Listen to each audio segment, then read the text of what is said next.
ఈరోజు మనం దామోదర్ సంజీవయ్య గారు జయంతి గౌరవంగా జరుపుకుంటున్నాం. ఒక సాధారణ కుటుంబాలు జన్మించి అక్కడ నుంచి ఆయన ఒక కృషి, పట్టుదల, నిబంధనతో ఒక హై పొజిషన్కు వచ్చిన ఆయన జీవితం మన అందరికీ ఒక ప్రేరణ. ఇక్కడికి విచ్చేసిన మన మెంబర్స్ అందరూ, అతిథులు అందరూ సంజీవయ్య గారు చేసిన కాంట్రిబ్యూషన్ గురించి చాలా చక్కగా వివరించారు. నేను దీనిలో ముఖ్యంగా ఒక 3 అంశాల మీదే ఫోకస్ చేస్తున్నాను. సారు అంటే సంజీవయ్య గారు ఆయన కెరియర్లు మొత్తం సామాజిక న్యాయం, సామాజిక న్యాయం, వెనకబడిన వర్గాలు అభ్యున్నతి, ఇలాంటి పాయింట్ మీదే, సమానత్వం, ఇలాంటి విలువైన అంశాల మీదే ఫోకస్ చేశారు. దాంట్లో కెరియర్లో మన ఆంధ్రప్రదేశ్ చీఫ్ మినిస్టర్గా చేసినప్పుడు, తర్వాత కేంద్ర మంత్రిగా చేసినప్పుడు కూడా మొత్తం ఆయన కెరియర్లో ఈ ఒక 3 పాయింట్స్ మీదే, ఈ 3 వాల్యూస్ మీదే మొత్తం త్రూ అవుట్ వాళ్ళు ఫోకస్ చేశారు. దానిలో ఫస్ట్ వన్ అంటే నాకు అనిపించింది ల్యాండ్ సీలింగ్ యాక్ట్. మనం 1960s గురించి మాట్లాడితే అప్పుడు ఆ టైంలో ఈ వెనకబడిన ఈ మన పేదవాళ్ళకు అందరికీ చూసుకుంటే మేజర్గా వాళ్ళకు సామాజిక న్యాయం కల్పించాలంటే కావాల్సినది ఆర్థిక భద్రత. ఒకరికి ఆర్థిక భద్రత ఆ టైంలో కావాలంటే మనకు కావాల్సింది భూమి. ఇది అర్థం చేసుకున్న సంజీవయ్య గారు ఫస్ట్ చేసినది ల్యాండ్ సీలింగ్ యాక్ట్ తీసుకొచ్చారు. ఈ ల్యాండ్ సీలింగ్ యాక్ట్ అని మనం ఇలా మాట్లాడినప్పుడు దానికి ఇంపార్టెన్స్ మనం అర్థం చేసుకోవాలి. ఆ టైంలో భూమి యజమానులు అంటే ల్యాండ్ లోడ్స్ మొత్తం భూమి వాళ్ళ దగ్గరే ఉన్నాయి. అక్కడ నుంచి చట్ట ప్రకారం వాళ్ళ దగ్గర నుంచి భూమి తీసుకొని పేదవాళ్ళందరికీ భూ పంపిణీ ద్వారా భూమి డిస్ట్రిబ్యూట్ చేశారు, పంపిణీ చేశారు. ఇప్పుడు కూడా అంటే అక్కడ నుంచి 1960s నుంచి ఇప్పుడు వరకు మన రాష్ట్రాల్లో జరిగిన భూ పంపిణీ కార్యక్రమం మొత్తం బ్యాక్ బోన్గా ఆ యాక్ట్ వర్తిస్తుంది. అదే అప్పుడు ఆయన చేసిన ఆ ఒక్క కార్యక్రమం importance. Second one pension distribution. ఇప్పుడు మన రాష్ట్రాలు అయితే మిగతా రాష్ట్రాలు కూడా మీరు చూసుకుంటే పెన్షన్ డిస్ట్రిబ్యూషన్, పెన్షన్ పంపిణీ అంటే అది ఒక కామన్ ప్రోగ్రామ్గా జరుగుతుంది. అప్పుడు 1960sలో ఒకటే పేదవాళ్ళకు భూమి ఇచ్చారు ఆర్థిక భద్రత కోసం. అప్పుడు విధవాలు, వృద్ధులకు వాళ్ళకు భూమి ఇస్తే కూడా కష్టం. సో అప్పుడు వాళ్ళకు ఆర్థిక భద్రత, సామాజిక న్యాయం, సమానత్వం ఇవ్వాలంటే ఏమి ఇవ్వాలి, వాళ్ళకు అభ్యున్నతి కావాలంటే వాళ్లకు మన గవర్నమెంట్ తరపు నుంచే సపోర్ట్ ఇవ్వాలి, ఆర్థిక భద్రత మనం కల్పించాలని అనుకుని అప్పుడు 1960s ఆ టైంలో సంజీవయ్య గారు పెన్షన్ డిస్ట్రిబ్యూషన్ తీసుకొచ్చారు విధవాలకు మరియు వృద్ధులకు. అది మొదటిసారి మన భారతదేశాలు కూడా మొదటిసారి ఒక పెన్షన్ పంపిణీ కార్యక్రమం తీసుకొచ్చారు. అప్పటి నుంచి ప్రతి ఒక్క రాష్ట్రాలు కూడా ఒక మోడల్గా మనం తీసుకొచ్చిన అంటే సంజీవయ్య గారు తీసుకొచ్చిన పెన్షన్ డిస్ట్రిబ్యూషన్ జరుగుతుంది. అక్కడ నుంచి మిగతా స్టేట్ అందరూ మన ఆంధ్రప్రదేశ్ మోడల్ తీసుకొని వాళ్ళందరూ అక్కడే అమలు చేయడం జరిగింది. థర్డ్ వన్, సంజీవయ్య గారు ఇండస్ట్రియల్ లేబర్ మినిస్టర్గా కేంద్ర గవర్నమెంట్లో చేసిన టైంలో పారిశ్రామిక కార్మికులు, ఇండస్ట్రియల్ లేబర్స్ గురించి వాళ్ళ పరిస్థితి చూసుకొని వాళ్ళకు కూడా సామాజిక న్యాయం కల్పించాలి, వాళ్ళకు కూడా బెటర్ లైవ్లీహుడ్ ఉండాలి, వాళ్ళకు మన సొసైటీలో ఒక బెటర్ పొజిషన్ ఉండాలని అనుకుని ఇండస్ట్రియల్ అంటే వాళ్ళకు కంపల్సరీ బోనస్ సిస్టమ్ అని ఒకటి తీసుకొచ్చారు. అది ఇప్పుడు మనకి దానికి ఇంపార్టెన్స్ ఇప్పుడు మనకు అర్థం అవుతుంది. ఎందుకంటే ఇప్పుడు చాలా లేబర్ రిఫార్మ్స్ అన్నీ జరిగినాయి. బట్ ఆ టైంలో ఒక లేబర్ రిఫార్మ్ తీసుకొచ్చి ఇప్పుడు వరకు మన దేశాల్లో జరిగిన లేబర్ రిఫార్మ్స్ మొత్తం ఒక ఫౌండేషన్ వేసినది కూడా మన సంజీవయ్య గారు. సో నేను ఎందుకు ఇదన్నీ ఇప్పుడు చెప్తున్నారంటే డిఆర్ గారు ఇక్కడ చెప్పారు, ఒక 50 సంవత్సరం తర్వాత కూడా ఆయన జయంతి మనం ఇంత గౌరవంగా మనం సెలబ్రేట్ చేసేది ఎందుకంటే ఇలాంటి కాంట్రిబ్యూషన్స్ మన సొసైటీకు, మన దేశానికి, మన రాష్ట్రానికి ఇచ్చిన వాళ్ళే. We should give proper respect. అంటే మనం వాళ్ళు మన సొసైటీకి ఇచ్చిన కాంట్రిబ్యూషన్ అంటే ఇట్ ఈస్ ఫార్ రీచింగ్ అని చెప్పుకోవచ్చు. అంటే ఒక సంవత్సరమా 2 సంవత్సరమా కాదు, అది ఒక జనరేషన్ 2 జనరేషనా కాదు, 3-4 జనరేషన్ ఇప్పుడు కూడా మనం అందరూ ఆ బెనిఫిట్ మనం అందరూ ఇప్పుడు కూడా అనుభవిస్తున్నాం. సో ఈరోజు మరి ఒక్కసారి దామోదర సంజీవయ్య గారు జయంతి రోజు అందరికీ నేను నా తరపు నుంచి రికార్డ్స్ చేసుకొని ధన్యవాదాలు తెలియజేస్తున్నాను. ఈరోజు చాలామంది వేదిక మీద ఉన్నటువంటి వక్తలు చక్కటి దామోదరం సంజీవయ్య గారి యొక్క విలువల్ని, వారి వ్యక్తిత్వాన్ని మనందరికీ తెలియపరిచే ప్రయత్నం చేశారు. నాకు ఈ సందర్భంగా ఒక దాశరథి గారి ఒక కొటేషన్ గుర్తొస్తూ ఉంది. గౌరవ జాయింట్ కలెక్టర్ గారు వారి అనుమతితో, ఆ చల్లని సముద్ర గర్భం దాచిన బడబానలమెంతో, ఆ నల్లని ఆకాశంలో కానరాని భాస్కరులెందరో. ఇది చాలా మంది సభల్లో మన వాళ్ళు పాడేటువంటి గేయం. దీనికి కరెక్ట్ యాప్ట్ ఈయన సరిపోతారు. అంటే ఒక అట్టడుగున ఉన్నటువంటి స్థాయిలో నుంచి అద్భుతమైన స్థాయికి ఎదిగాడు. అంటే ఒక కానరాని భాస్కరుడు.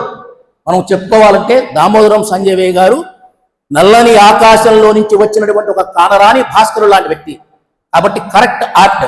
అంటే దాశరథి రంగాచార్య గారు ఆ రోజున రాసినటువంటి ఒక గేయం ఇట్లాంటి మహానుభావుల్ని బయటికి తీసుకొచ్చే ప్రయత్నం. అంటే ఒక యాప్ట్, ఒక ఉదాహరణ. ఆయన బతికిన కాలం లెక్కేసుకుంటే చూస్తే ఇప్పుడు మనం 105 సంవత్సరాల జయంతి జరుపుకుంటున్నాం. కానీ ఆయన బతికింది కేవలం 52 సంవత్సరాలే. 21వ సంవత్సరంలో 1921 జన్మించారు, 1972లో చనిపోయారు. అంటే 51 సంవత్సరాలు మాత్రమే ఆయన బతికున్నారు. మిగిలిన 54 సంవత్సరాలు ఇప్పుడు మనం జరుపుకుంటున్నాం వారి జయంతి ఉత్సవాలు చనిపోయిన తర్వాత నుంచి కూడా. అంటే ఒక మనిషి 54 సంవత్సరాల క్రితం చనిపోయినప్పటికీ అతన్ని మనం ఇప్పటికీ గుర్తుపెట్టుకుంటున్నామంటే అంటే ఆయన ఎంత గొప్పవాడో ఇక్కడ ఉన్నటువంటి విద్యార్థులు తెలుసుకోవాల్సిన అంశం. ఏ స్థాయి నుంచి ఆయన ఎదిగి వెళ్ళాడు, ఎంత గొప్ప ఉన్నత స్థాయికి చేరుకున్నాడు. 51 సంవత్సరాలకే ఆయన మరణించారంటే ఇంకా రాబోయే రోజుల్లో ఆయన ఎన్ని శిఖరాలు అధిరోహించేవారు. ముఖ్యమంత్రి స్థాయి ఆగకుండా ఇంకా వెళ్ళుండేవారు. ఆయన మీకు ఆయన లైఫ్లో 2 ఎగ్జాంపుల్స్ చెప్తా మీకు. ఆయన చాలా కష్టపడి పైకి వచ్చిన వ్యక్తి. లా చేశారు. స్వాతంత్రం రాకపూర్వమే మద్రాసులో ఉన్నటువంటి సభల్లో ఆయన ప్రావిజనల్ కమిటీ మెంబర్ సభ్యుడిగా పనిచేశారు. తర్వాత మన వాళ్ళందరూ చెప్పినట్టు వివిధ హోదాలు అన్ని రకాలు తీసుకుంటూ వచ్చారు. ఆయన 72లో ముఖ్యమంత్రిగా రిజైన్ చేసిన తర్వాత కూడా వాళ్ళ భార్యను తీసుకొని చక్కగా అజంతా థియేటర్లో సినిమా కూడా వెళ్ళారట. అంటే ఎంత నిరాడంబర జీవితం చూడండి. అధికారం అనే దాన్ని అనుభవించినా కూడా దాంట్లో నుంచి మరలా దిగిపోయిన తర్వాత కూడా వాళ్ళ మిసెస్ని తీసుకొని చక్కగా ఒక సినిమాకి వెళ్ళి ఫ్యామిలీతో సినిమాకి వెళ్ళిన సందర్భం వ్యక్తి ఆయన. అంటే ఎక్కడా కూడా నిజాయితీ, నిబద్ధత, నిరాడంబరత. ఒక నాయకుడు ముఖ్యమంత్రి స్థాయిలో ఎదిగిన తర్వాత కూడా హ్యాపీగా ఆయన రిజైన్ చేసిన తర్వాత కూడా బయటకు వచ్చేసి ఫ్యామిలీస్తో వెళ్ళి ఎంజాయ్ చేస్తున్నారంటేనే ఆయన యొక్క నిరాడంబరత, ఆయన యొక్క సచ్చీరత మనందరం అర్థం చేసుకోవాల్సిన అవసరం. ఈరోజు ఉన్న వ్యవస్థకి ఆ రోజున్న నాయకులకి మనం ఒక్కసారి పోలిక చూసుకుంటే మనకే అర్థమవుతుంది. ఆ రోజుల్లో వాళ్ళకి ఎంత విజన్ ఉంది, ఎంత ప్రభావితం చేయగలిగిన శక్తి ఉంది. ఈ రోజున మనం చాలా మంది ఒక బాటలో వెళ్తున్నారంటే అలాంటి మహానుభావులు ఏర్పరిచినటువంటి ఒక వరవడి. అది మనందరం ఇక్కడ ఉన్నటువంటి విద్యార్థులు అందరూ ఆదర్శప్రాయంగా తీసుకోవాలి. ఆయన ఏ స్థాయి నుంచి ఏ స్థాయికి ఎదిగారు. 35-40 సంవత్సరాల్లోపే ఆయన కాంగ్రెస్ పార్టీ ఆల్ ఇండియా కమిటీకి మెంబర్లు అయ్యారు 2 సార్లు. చాలా ఉన్నత పదవులు అలంకరించారు ఆయన. ఎట్లా వచ్చింది? చదువు. ఆయన చదువుకున్నటువంటి దక్షత, సమర్థత, ఇవన్నీ ఆయనకి ఒక్కొక్కటి మెట్టు ఎక్కే విధంగా ఆయనకు అవకాశాలు ఇచ్చాయి. విద్యార్థులందరూ కూడా అలాంటి మహానుభావుల యొక్క జీవితాల్ని స్ఫూర్తిగా తీసుకొని మనమందరం కూడా ఎదిగే ప్రయత్నం చేయాలని కోరుకుంటూ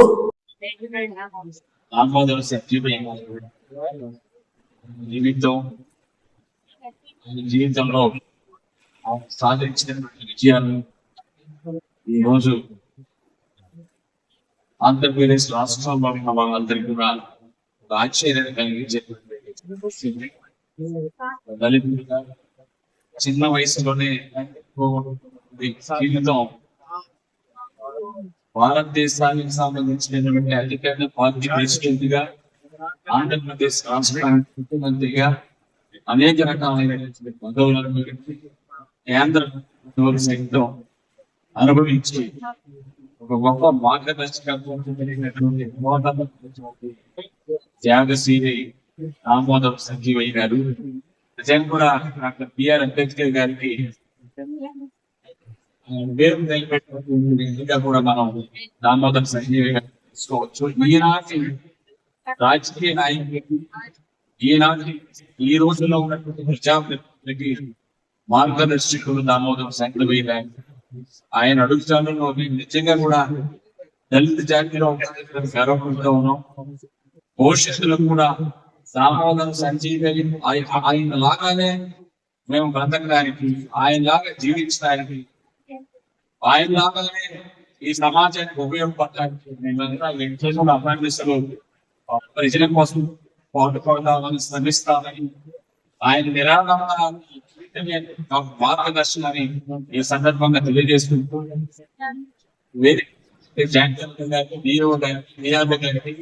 పెద్దలందరికీ వివిధ సంఘాల నాయకుల పేరు చేత హృదయపూర్వకమైనటువంటి కృతజ్ఞతలు తెలియజేసుకుంటూ సెలవు తెలియజేస్తూ మరి ఇలాంటి కార్యక్రమాలు భవిష్యత్తులో కూడా చాలా చక్కగా నిర్వర్తించి ప్రతి ఒక్కరు కూడా పేర్కొంటూ అనేది కల్పించాలని చెప్పి ఆ సాంఘిక సంక్షేమ శాఖ అధికారులు వారికి మరి ఒక గమనికగా తెలియజేస్తున్నాము. గతంలో మరి లాస్ట్ ఇయర్ కూడా ఈ ప్రోగ్రామ్ చాలా చక్కగా చేశారు. అంతకుముందైతే మరి చేసేవారు కాదు. ఇలాంటి కార్యక్రమం ఖచ్చితంగా డిస్ట్రిక్ట్ హెడ్ క్వార్టర్ లో చేయాలని చెప్పి యంత్రాంగానికి వేదిక ద్వారా విజ్ఞప్తి చేస్తున్నాను.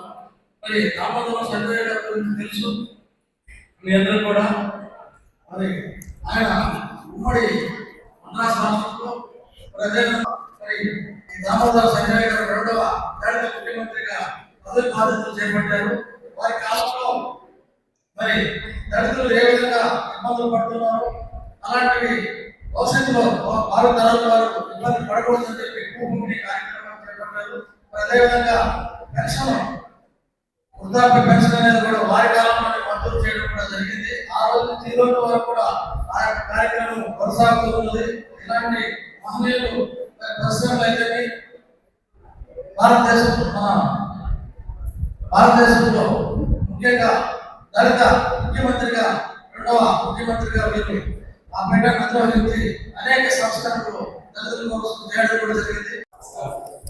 ఈరోజు ఇటువంటి జయంతి ఉత్సవాలు కానీ రిమెంబరెన్స్ మీటింగ్స్ కానీ కండక్ట్ చేసుకోవడంతో ఆనాడు వాళ్ళు చేసినటువంటి వాళ్ళు పడిన కష్టం కావచ్చు, వాళ్ళు నడిచిన విధానాలు కావచ్చు, వాళ్ళు అమలుపరిచినటువంటి సంక్షేమ పథకాలు కావచ్చు, ఈరోజు నడుస్తున్నటువంటి ప్రభుత్వాలకు కానీ మనకు కానీ ఆలస్యంగా వాళ్ళు పడినటువంటి ఇబ్బందులు, వాళ్ళు చేసిన మార్గదర్శనం ఆలోచన విధానం అనేటువంటిది ఈరోజు మాకు ఒక దిక్సూచిగా నడుచుకోవడానికి ఆస్కారం ఉందని తెలియజేస్తూ ఇటువంటి తరుణంలో ఇక్కడికి చేసినటువంటి అందరికీ కూడా ఈ జయంతి సందర్భంగా శుభాకాంక్షలు తెలియజేస్తూ ఈ అవకాశం ఇచ్చినటువంటి సోషల్ వెల్ఫేర్ మీడియా సహకారికి అందరికీ కూడా ధన్యవాదాలు తెలియజేస్తాం. చేసిన పిల్లలందరికీ కూడా 105వ జన్మదిన శుభాకాంక్షలు చెప్తున్నాను. దామోదర సంజయ్ గారు ఒక పేద కుటుంబంలో పుట్టి ఆయన చదువు చదివి మద్రాసులో చదివి ఇంత ఉన్నత పదవి రావడం అంటే ఒక దళిత వర్గంలో చాలా కష్టపడి చాలా ఇబ్బందులు పడి చదివి అందరి మన్ననలు పొంది ఆయన ఒక సీఎం అవడం అంటే ఇది చాలా గొప్ప విషయం. ఆయన మనందరికీ కూడా ఆదర్శం. ఇవన్నీ కూడా చదువు జరిగి వచ్చింది కాబట్టి మన పిల్లలందరూ కూడా కష్టపడైనా మంచి మంచి పొజిషన్కు వెళ్ళాలని, అలాగే డాక్టర్ బిఆర్ అంబేద్కర్ గారి ఆశయాలు కానీ రామోహన్ సంజయ్ ఆశయాలు కానీ మనందరూ కూడా నెరవేర్చాలని, మనందరం ముందుకెళ్ళాలని ఈ సందర్భంగా తెలియజేస్తూ శేఖర్ సార్.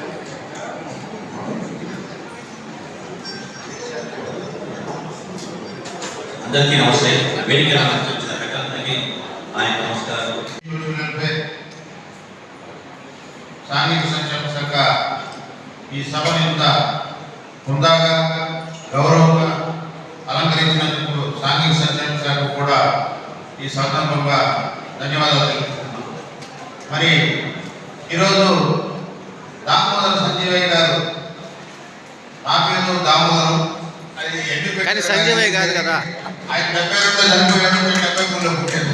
సగం పేరే నాకు తెలియదు కూడా తెలియదు. నన్ను కొంతమంది కఠినంగా దామోదర సంజీవయ్య ఎవరికి కూడా తెలియదు. కొన్ని రోజులు దామోదర సంజీవయ్య అంటే ఎవరికి కూడా తెలియదు. కానీ వాళ్ళు కిండలుగా అంటే మీ వాడు అప్పుడు ముఖ్యమంత్రి అయినా అనేదాన్ని మనం కిండలుగా కొంతమంది అనేవాళ్ళు ఉన్నారు. అది నాకు తెలియదు. నేను ముఖ్యమంత్రి అయినప్పుడు నాకు కొన్ని రోజులు తెలియదు. అది తెలుసుకున్నా ఏమైనా.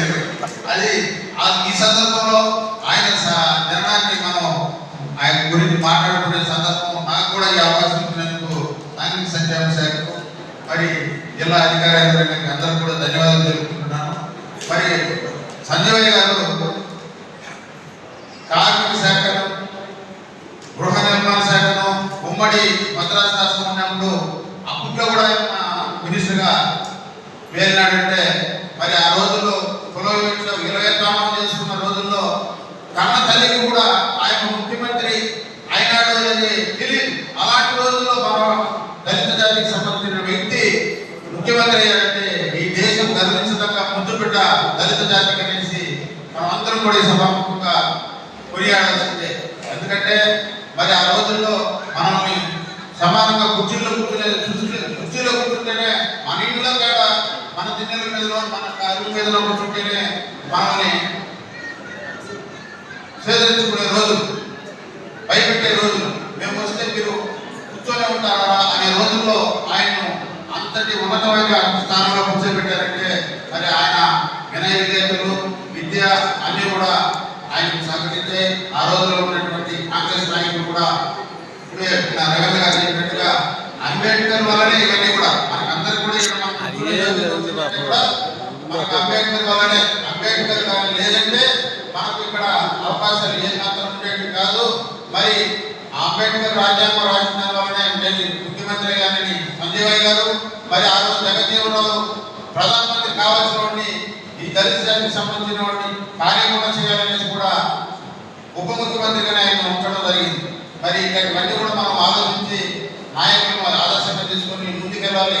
మరి ముఖ్యంగా విద్యార్థులు వచ్చారు, మీరు దేశ భవిష్యత్తు మీ చేతుల్లో ఉంది కాబట్టి మీరందరూ కూడా బాగా కష్టపడి చదివి మంచి నాయకులు కావాలా, మంచి ఉద్యోగస్తులు కావాలని చెప్పేసి కూడా ఆశిస్తూ ఈ సందర్భంగా ఈ అవకాశం ఇచ్చినటువంటి సాంఘిక సంస్థలకు మరొకసారి ధన్యవాదాలు తెలుపుకుంటున్నాను.